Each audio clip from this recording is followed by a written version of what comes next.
Welcome to the SwimSwam podcast. I'm your host, Coleman Hodges. Joining me today, we've got a very special guest. She is an NCAA champion, NCAA All-American for the Cal Golden Bears. She swam in Olympic trials. She was a top-of-the-line swimmer almost a decade ago now.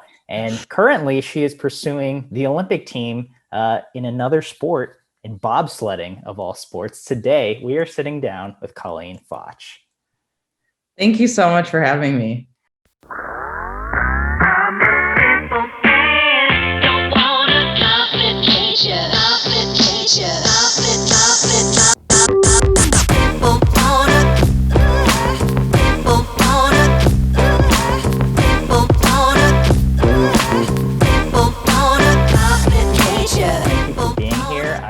I'm guessing, as I was, most of our listeners are saying, are kind of scratching their heads thinking, dude, what's this about? You're right.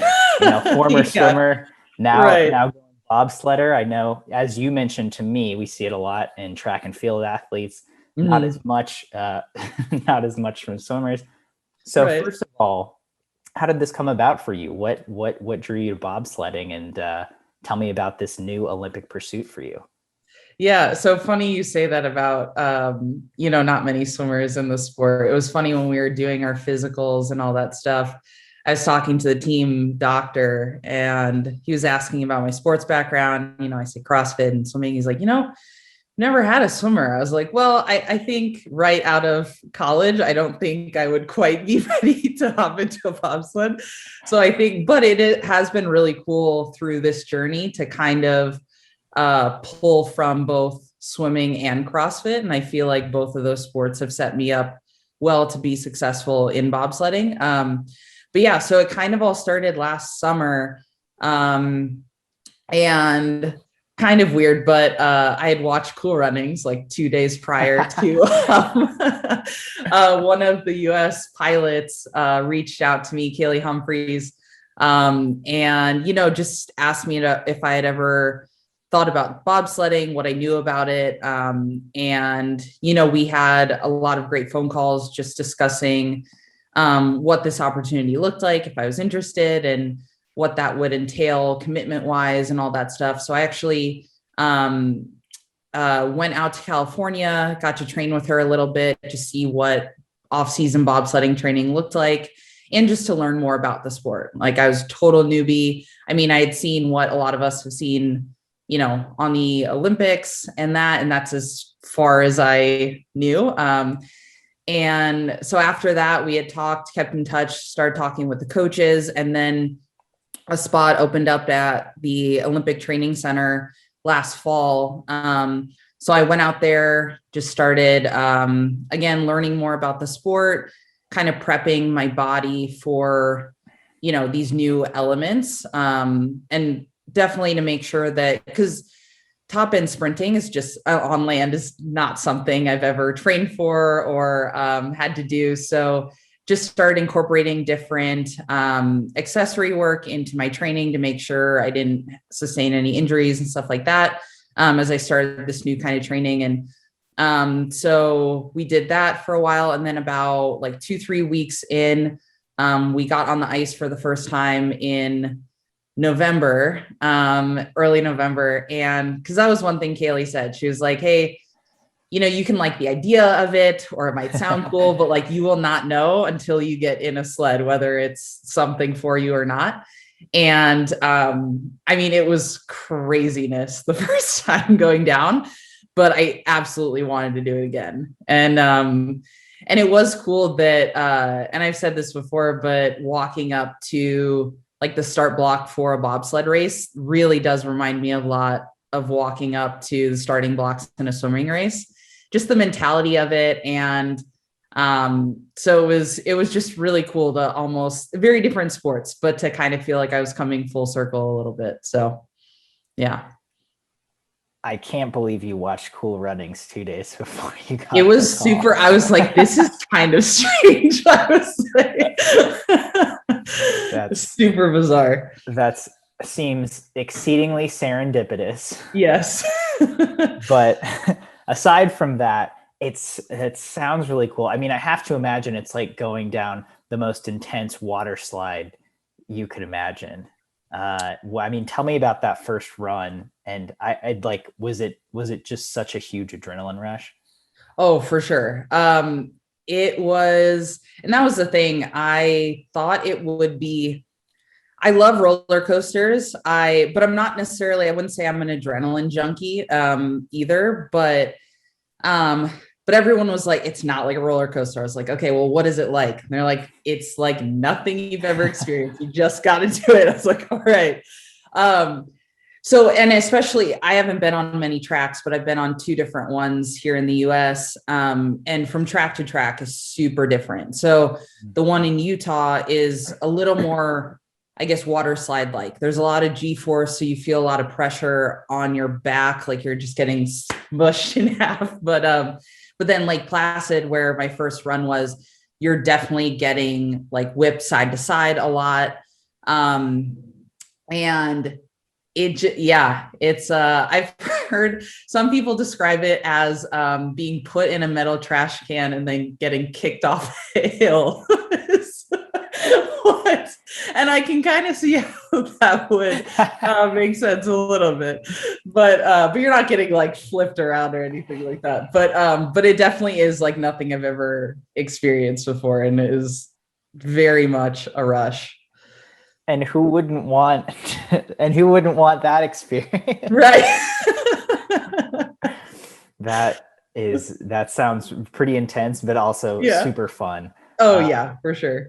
And so, yeah, can you tell me a little bit more about what the training has been like? Because I mean, I know you run and then jump in. From Right. what I've seen of cool runnings, this is how this sport works. Yeah. You run and then you jump in, but then what do you need to train once you're actually inside and going? I mean, do you need to have strength in certain areas or speed, or what does the training look like? Yeah. So I would say the most important things are to be fast, strong, powerful. And so as a brakeman, so you've got the pilot and the brakeman, and our job is to obviously push super fast at the start. And then once we're in, you want to make sure. So once I'm in the sled, I'm making sure that I'm not getting thrown around, because that would make it more difficult for the driver if the back of the sled's just whipping all over the place. We also are trying to get as low as possible, just so it's better for aerodynamics and all that stuff. And I would say the training is, for me in particular right now, I've been really prioritizing the sprint component, because that's just not something that I've gotten to learn how to do, is sprint properly or efficiently. So I've been working a ton on that with my coach here in Arizona, and then still lifting a bunch. My lifting looks a lot different now than it did even a year ago when I was still training for CrossFit, because with CrossFit, I mean, there are events where you're doing 1 rep maxes, but it was more important for me to be able to move, my 50 to 80% for many, many reps. And now it's about more of those max loads and moving them quickly and max power output. So volume has come down, but intensity is so much higher. So that's really how the training's kind of changed over the last year or so. Yeah. And then you mentioned you had a coach, which was my next question. Yeah. Just not what you're doing in training, but how does training look in terms of, is this a full-time thing for you right now? And do you have a coach, and do you have training partners?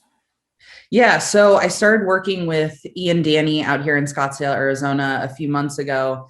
And right now we're doing my sessions are anywhere from like 2 to 3.5 hours. And we'll start usually with, at least right now, because we are prioritizing the sprinting component and speed, we will start out on the field, whether it's actual sprints or sprint drills, stuff like that. And then we'll move into the weight room, and then I'll have my main lifts, some accessory work, and then I'll do, obviously I have my warm up, cool down before and after that. And then I'm also in school full time right now. So that's between that and then training. That's pretty much where my days are right now. Gotcha. Yeah. So that seems like it makes for a full day. What does school Yeah. look like? What are you studying? Yeah, so I'm wrapping up a master's in kinesiology. And then a few months ago, I started an undergrad degree in data analytics. So, yeah, so the master's will be done this summer. And then the other degree I'll be wrapping up next spring. Yeah. And Okay. then done with school for forever, I think. It sounds like a lot, but Yeah. I don't think it's ever the wrong time to keep learning and keep Yeah. furthering an education. But No, absolutely. I hear you. School's not the most fun at No, for times. sure. So it sounds like you're staying busy. And take me through like a daily schedule, because at least for swimmers, I'm pretty familiar with that. Morning practice, Right. recover, afternoon practice, maybe a weight room in there or something. What does a normal training day for you look like? Yeah. So I would say when I was doing my CrossFit training, it was at least timing wise more similar to swimming. So I'd have like an early morning aerobic session, definitely not as early as my swim practices used to be.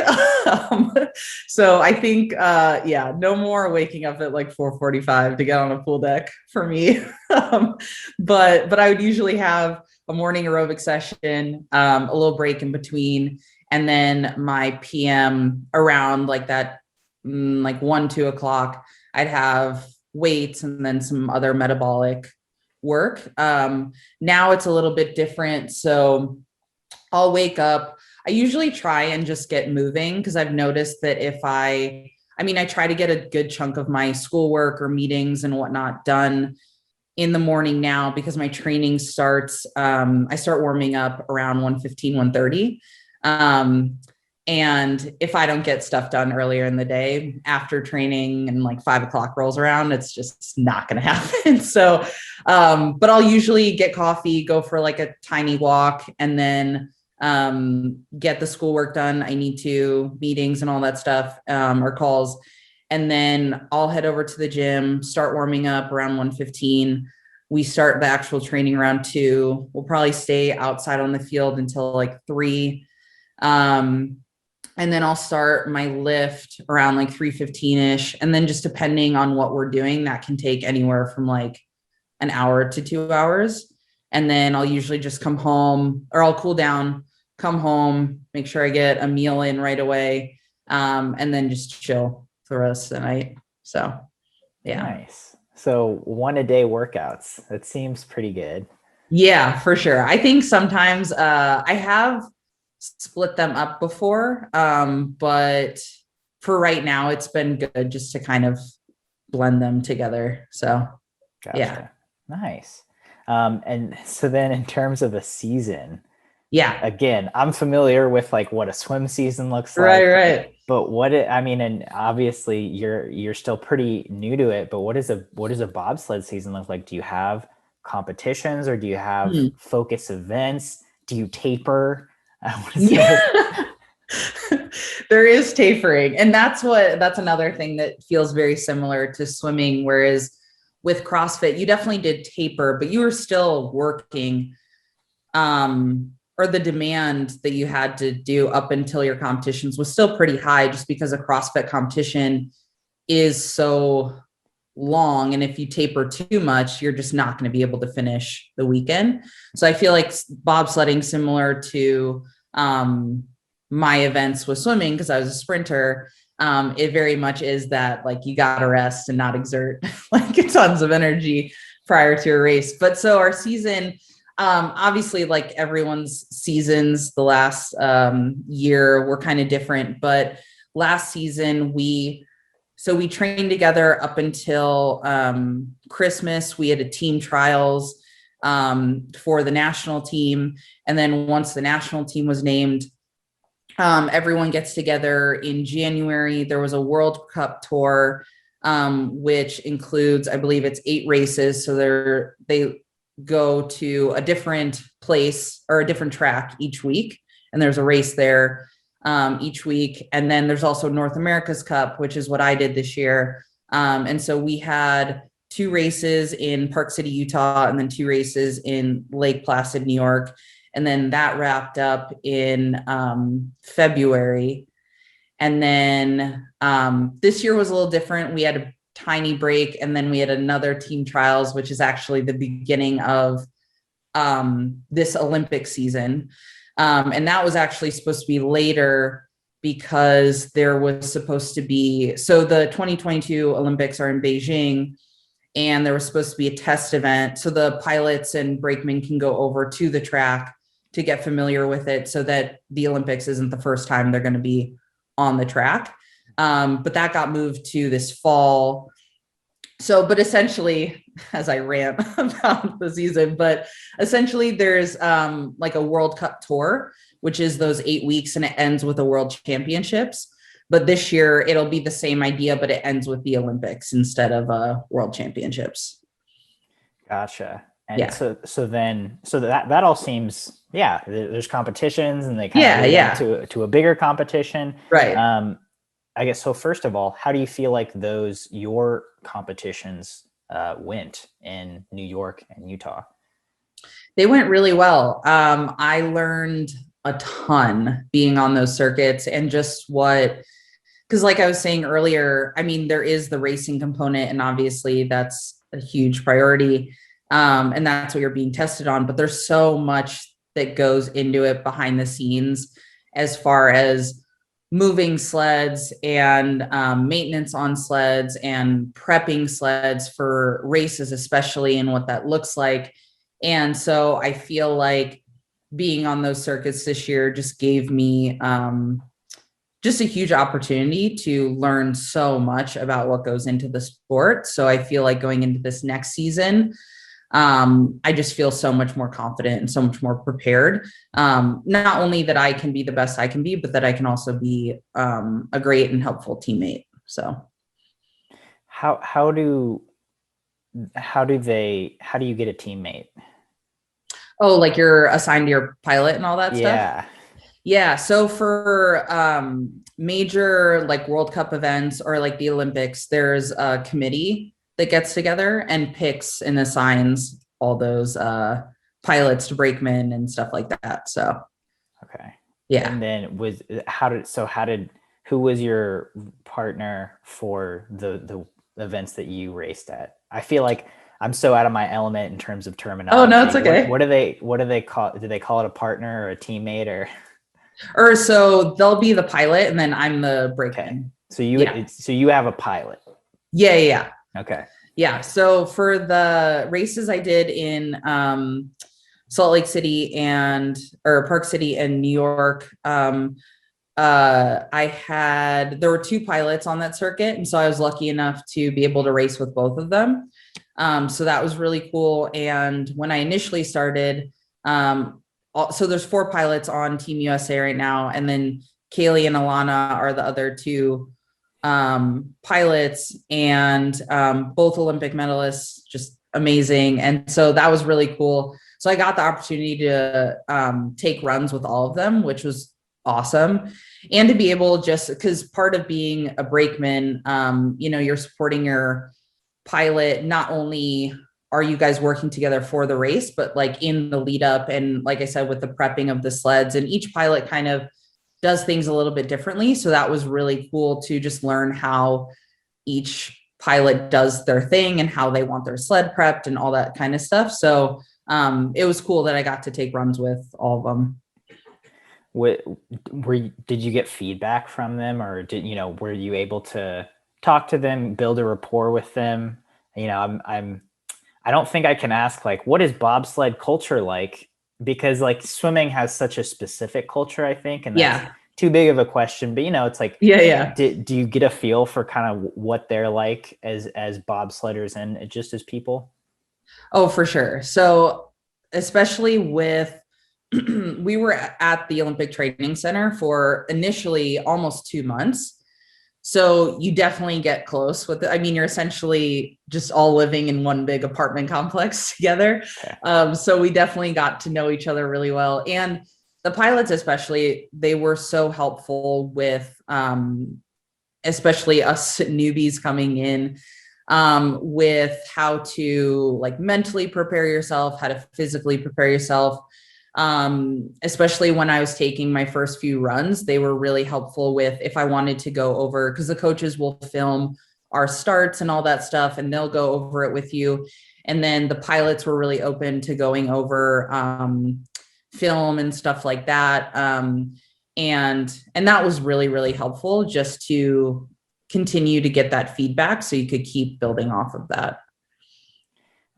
So when you are living with, or when you were living with them for those 2 months, was it evident that you came from different sports? Not too much, I would say. I think it is cool how, here I was coming into it thinking that everyone came from track and field.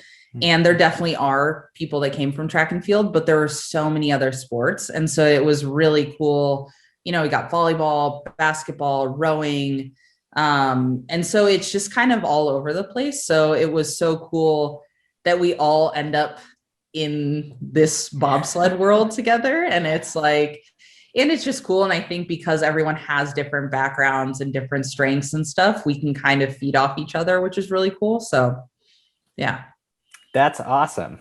Yeah. So many sports. Yeah. Yeah, like you said, really cool, and really cool to have those diverse backgrounds. Cause again, I only know swimming, and swimming has that, very specific culture, and you can spot swimmers from like miles away, but I assume 100%. every other sport has that too. And so to just kind of get like a mixing pool of a ton of different sports seems like it would be a really fun experience. Oh, for sure.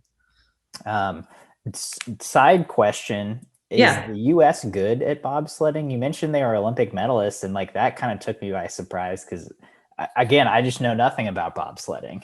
Yeah, the U.S. is very, very good at especially women. I mean, the whole team were very competitive, and I believe the women, I'd have to double fact check this, but I think the women have medaled in bobsledding since 2002, which I believe is the first time women's bobsledding was in the Olympics. So I could be wrong on that, but they've had a ton of success. And that was also another just amazing thing, is that I knew coming into this, I was getting to train and compete with the best in the world in this sport.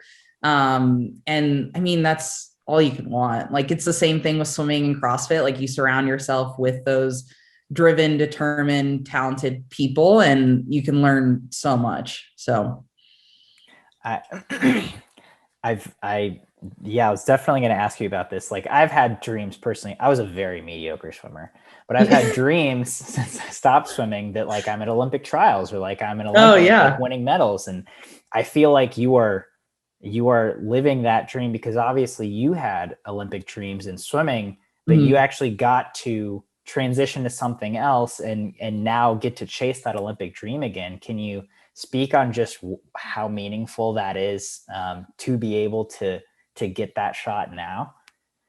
Yeah, I mean, it's one that I never thought I would get again, honestly, especially, I mean, I know, being 31 now, I know I'm closer to the end of my, athletic career than I am to the beginning of it. And that was another thing too, when I started talking to Kaylee. I think in most sports, 31 is towards like the tippy top of, where you can compete. And that was another cool thing when I started doing my research of, obviously there's varying ages on the bobsled team, but that a lot of really successful women in the sport were my age. I was like, oh, okay, cool. Like I can hang. This is good.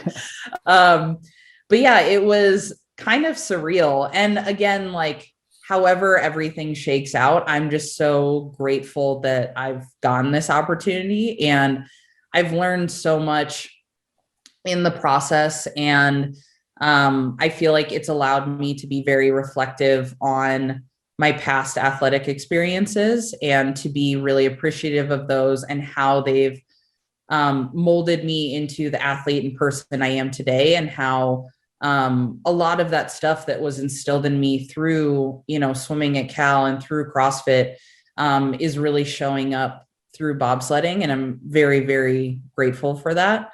And it is kind of nuts that, the 2008, when I did go to Olympic trials, that was for Beijing, and it's kind of like trippy that this is Beijing too. I remember I didn't even know where the Winter Olympics was going to be when I first started talking to Kaylee, and I looked it up and I was like, no way. I was like, this is too weird. But yeah, but it's so cool. And I'm just incredibly grateful for the opportunity, and I'm definitely going to make the absolute most of it. Again, seems very serendipitous. That is super very cool, kind of trippy. Yeah. You mentioned you've gotten to reflect on a lot of your past athletic experiences. Has having this opportunity made you see any of them in a different light? Maybe the positive ones or the negative ones? Yeah, I think, well, first touching on, I guess, more negative ones, and not that they were negative, but I think I appreciate all of the obstacles that were kind of placed in my way, to get to here, because I think it's just taught me to be resilient, to not give up, no matter how hard it gets. I think on the positive side of things, I think it's made me, I was talking to someone else about this a few days ago, but it's, I think especially throughout my swimming career, like, you're always on to the next. And it's like, yes, you celebrate it, but you're just so like, okay, well, what are we going to do next? And how do we top this and all that stuff? And I think especially now, and I've continued to follow, especially Cal swimming since I graduated, and I'm always cheering for them.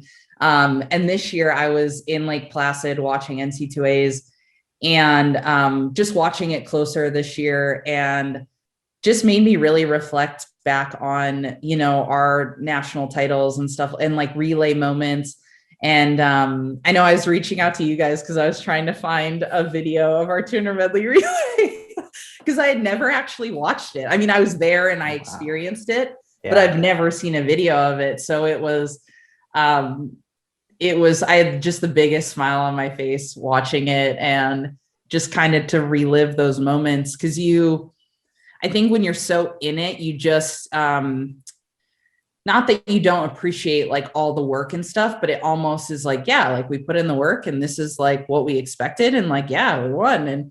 But then you realize you're like, man, like that was really freaking cool. And like, that was just like a once in a lifetime, like, and it's just, yeah. So it's just made me very, very appreciative of, just that team. And not even just like, obviously the titles and all that stuff are incredible, but just the moments that you got to spend with your teammates and coaches. And I remember Terry telling us, like, years from now, you will not remember the times you went, you will not remember like all that stuff, but like you will remember these moments with your teammates and that stuff. And I remember thinking, I was like, no, I will always remember my times. And now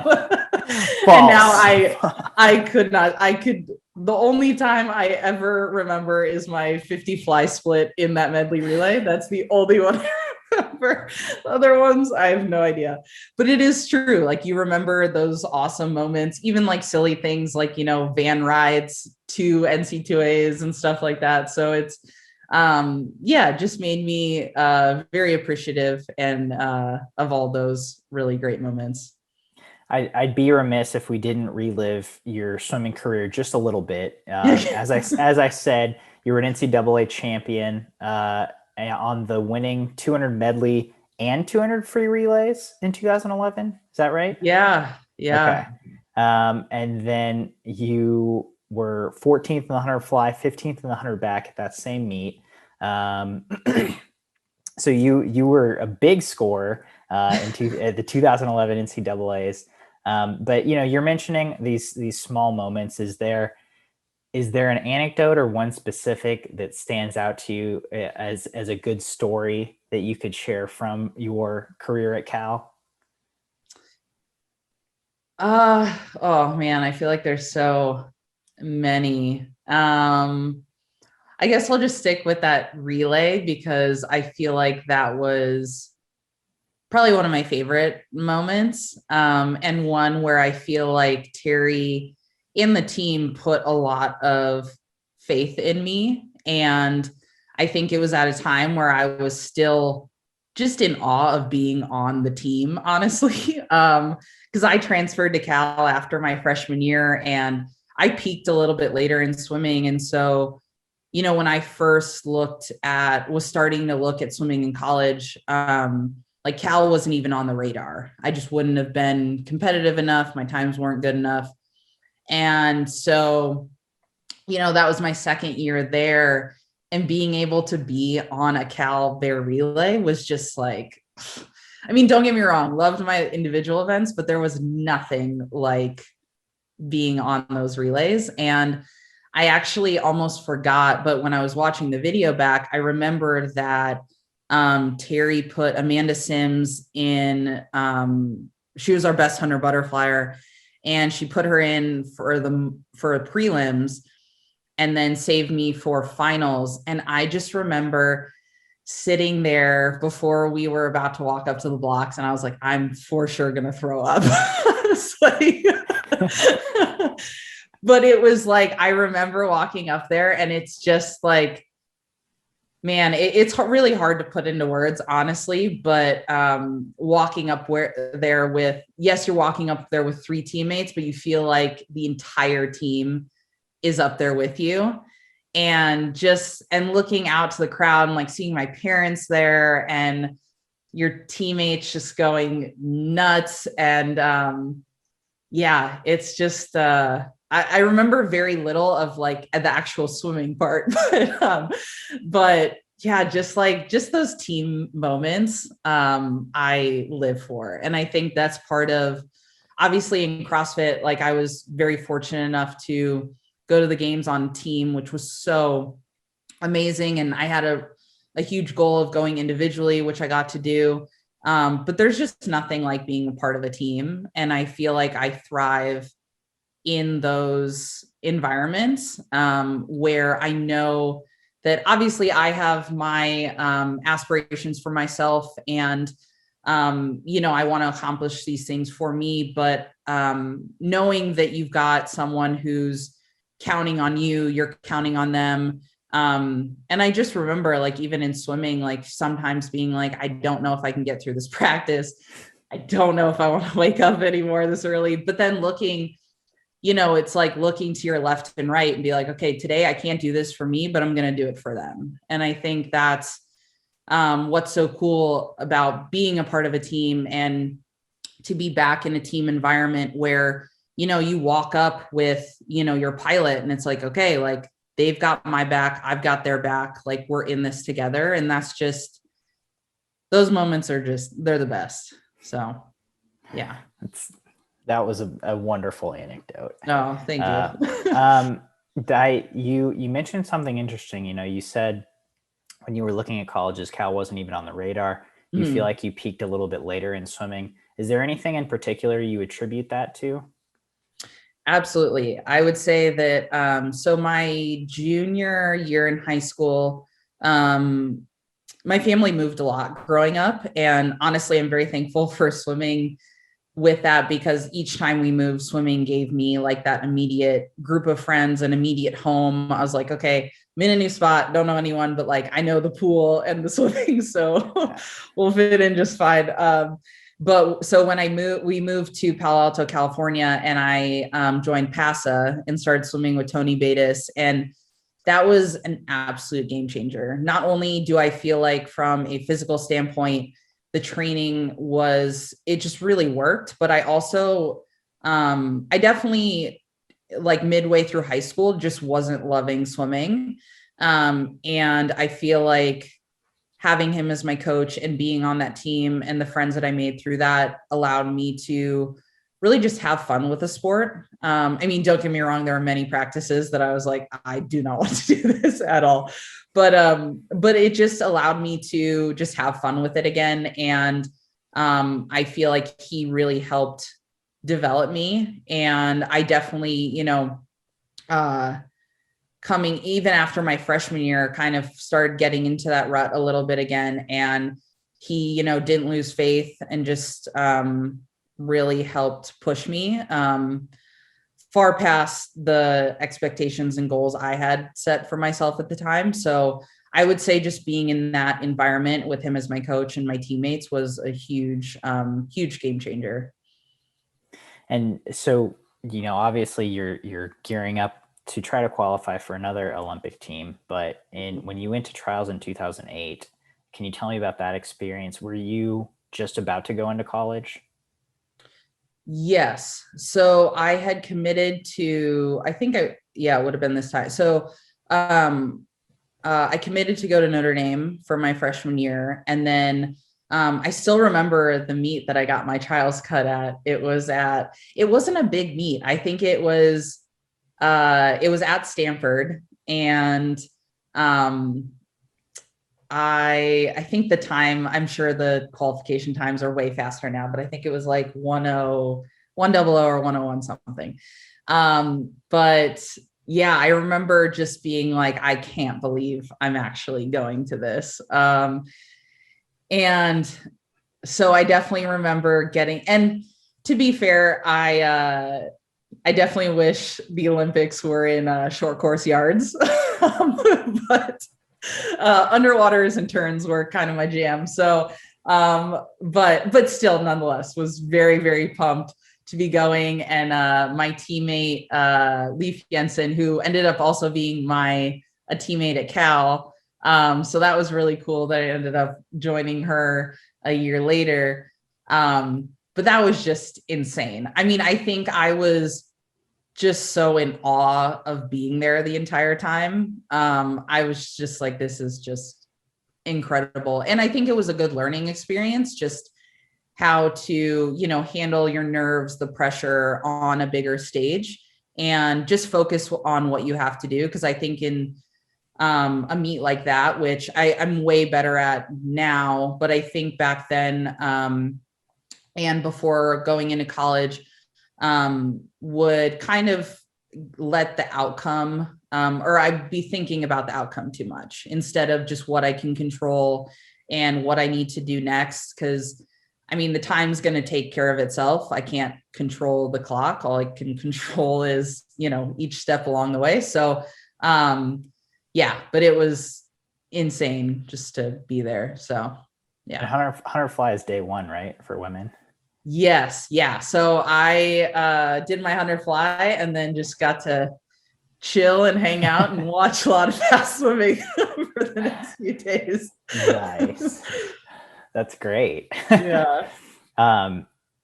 So I mean, I feel like that meet is barely a swim meet. It's unlike anything else. Right. And so then, you go through your swimming career, and then you have this, you get into CrossFit.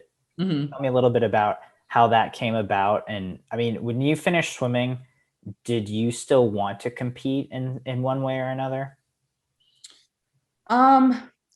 I don't think I knew I did. I definitely, I mean, that was my favorite part of swimming, was competing. And obviously you have to train really hard in order to do well at the competition. So that goes into it.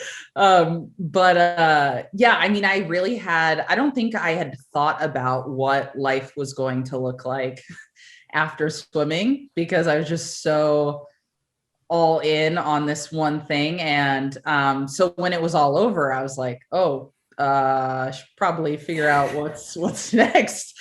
And hindsight's 2020, but probably would have started thinking about that a little sooner if I were to go back.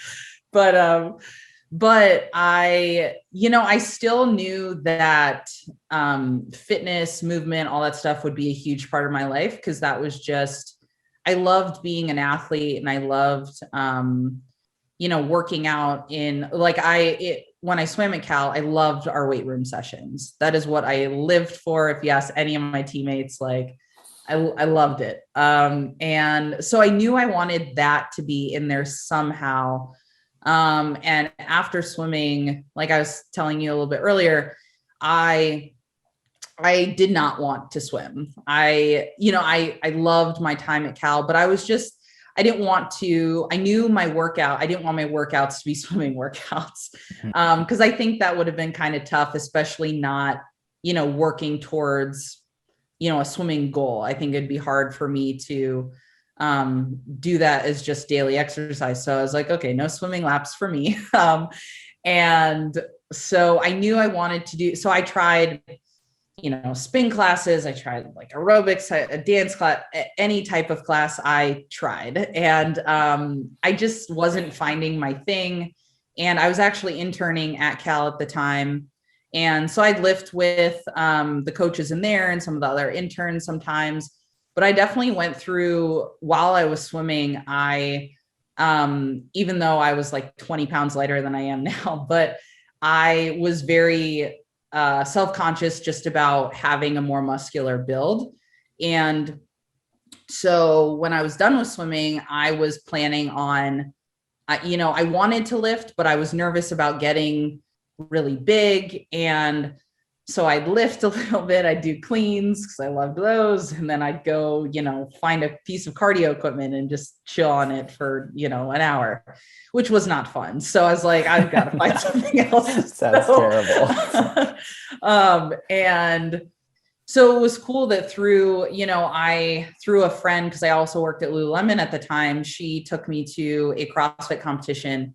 And I was just so in awe of these women who were doing just such crazy things that I just had never seen. And I was just in awe of how they were lifting so much weight and doing these awesome gymnastics movements and all this stuff. And it was the first time where I was like, okay, like and they're all, just like really muscular and built. And I was like, whoa, like, I think I kind of found my people a little bit. And just kind of seeing, I didn't know you could compete in it. And then so watching that competition, I was like, okay, like maybe I could get into this, and signed up. And I think it gave me back what I had been missing in swimming, was having that team community aspect, working out with other people. There was the competitive side of it where, everyone's doing the same workout every day. So you'd put up your times or reps scores on the board. And so every day I'd walk in, I'd look at the whiteboard, see what the fastest I was, be like, okay, I'm going to beat this. And so it gave me, those same aspects of swimming that I loved into a different kind of sport. And then it's just funny enough that through CrossFit, I started slowly climbing up the ladder of just levels I was competing at. And, these competitions started including swimming. And what? Did you swim in CrossFit? Oh yeah. So I was like, all right, well, I was like, I knew I didn't really need to do tons of swimming practices, but I was like, I shouldn't, if I know swimming is going to be in a competition, I should at least get in the water a few times before I go. And through that, it just kind of eased my way back into really enjoying getting in the water now. I mean, I don't do, crazy swim sets anymore, but I just love like going in, floating around, like doing some 50s and stuff. It's putting on fins and like just having fun. But now it's funny, because when I was doing CrossFit, like I just wanted swimming to show up all the time because I was like, this is so fun. And it was definitely longer swims than I was used to in college. But still really cool that I was getting to kind of blend these two worlds together. And obviously swimming in college helped a ton with those. So yeah, that was awesome. That's super cool. Yeah. Totally didn't realize swimming was a part of CrossFit, but wow. Yeah. That makes it so much more appealing. Yeah. So I guess, so they'll sometimes incorporate, it's usually open water stuff, but sometimes they will do pool workouts. Like I'm pretty sure the games coming up this year, they've started looking at using Madison, Wisconsin, the pool at the college there for like a swimming event of some sort. which I think would be really cool. And it was just like, I remember watching some of the first games and seeing them use like pools around the Irvine area that I had swam like summer nationals at. And I was like, what's going on? I was like, this is so cool. But yeah, so it's kind of crazy to see that. So that is really crazy. Dude, talk about full circle. That's really wild. Very much so. So you did CrossFit for quite a while. And I mean, was that your whole thing? Were you working while doing that as well? Or was that it? So when I started CrossFit, I was interning, and then I was doing it not super competitively while I was still coaching at Cal. And then probably about 6 months to a year after I left working at Cal, I started coaching at some CrossFit gyms. So I was doing that and then training, competing on the side. And then I actually ended up moving out here to Arizona to train with Big Dogs because they had an athlete program where they were sponsoring athletes to train full time. So at that point, I was working full time, training full time, and it just, I knew that I had these big goals of competing individually at the games. And I knew I was like, I just got to go for it while I can. And so moving out here gave me the opportunity to spend more time on not just the training, but the amount of recovery I need to do and all that stuff. And then while I was doing that, that's when I decided to pursue the master's. And that was really cool too, not to go on a huge rant about this, but when I was in college, I definitely feel like I struggled with balancing the student athlete part of things. And that was very intimidating looking into a master's because I was like, I don't know if I can do this. Like in the past, I, had struggled with being great at both. And and my first class, I did not do well. And I was like, here we go again. And, but then, I buckled down, I got better about managing the two and just the commitment that both of these were going to take. And obviously some days, like you have to prioritize one over the other, but it's cool that going back to school and competing full time kind of gave me a second shot at proving mostly just to myself that I can do both of those. And yes, like the academic side of it, like does not come easy to me. And I have to put a lot of energy and work into it, but I can do both if I apply myself. And so that was kind of cool that I got to get a second shot at that a little bit. So that's super cool. Yeah. And really, really inspiring for those of us who may one day get a master's degree. Yeah. But that, I mean, really cool that, like you said, being a student athlete doesn't have to end when you're done with college. Which is being a student and being an athlete, or both. You were like the shining example of that. Oh, thank you. I appreciate that. Yeah, that's really cool. And so moving forward now, tell me about what the next few months are going to look like. Obviously you've got a Summer Olympics coming up, which now doesn't concern you too much, I'm guessing, besides as a fan. But what does the bobsled season look like in the next 3 to 6 months, and what does the Olympic qualification process look like? Yeah, so to kind of answer both of those, so in the next the next portion of our season, the next thing we have coming up will be push championships end of July. And so that's going to be another piece of the overall Olympic trials process. So essentially this whole season, the committee coaches are all collecting and evaluating, getting data on all the athletes so that when they do pick an Olympic team, they have, all the data that they need in order to put the best team together. So we had our trials earlier this year. And then, so right now I'm prepping for the push championships in July. So those will be in Lake Placid, New York. So I'll go out there probably pretty soon, sometime in June. Go out there, train out there, get on. They just put or made an ice house out there. So they put essentially it kind of looks like a giant water slide a little bit. So it's all ice. You have the sled at the top. It goes down a slope and then it comes back up to slow you down, and then you can ride it back up. So essentially that's great for all of us, but especially for brakemen, so we can get tons more reps within a training session, and really dial in our pushes, and our loads and all that stuff. Whereas like when we train, when we're sliding down the track, you're getting max like 3 to 4 runs in a day. So that's only 3 to 4 pushes, which is still great. And it's great practice. And you have to practice the riding part of it too. But with Ice House, that'll be super beneficial, which is, especially for me, I'm really excited just because I'll get, be able to get all those reps in that I need to get in. So those push championships will be in the Ice House in July.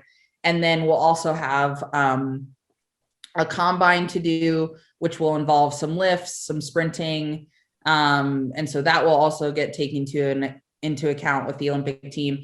And then going into World Cup season, obviously those races will get taken into account. But yeah, so just for now, training really hard until I go out to New York, and then just get ready to push really fast. Whoa. Yeah. And so then when does the Olympic selection officially take place?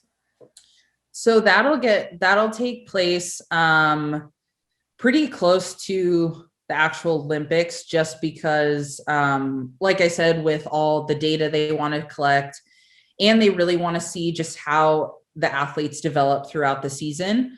Because like in any sport, so much can change in 6 months or even in a month. So that'll get chosen towards the end of the year, right before the Olympics. And then until then, just lots of racing, lots of pushing, and just getting ready for all of that. Gotcha. Wow. That sounds pretty exciting. Yeah.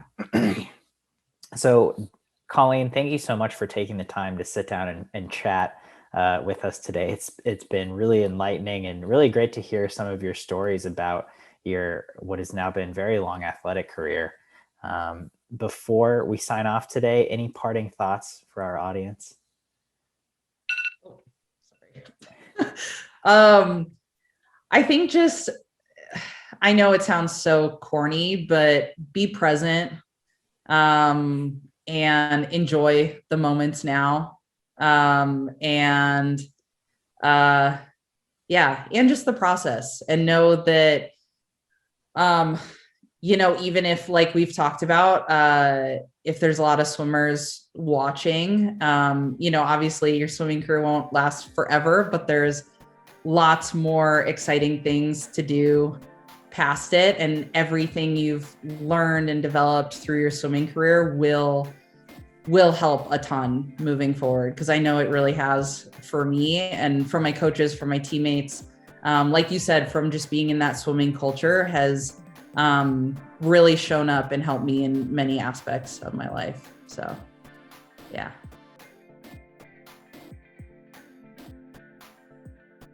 You've been listening to the SwimSwam podcast. Stay tuned for new episodes every week.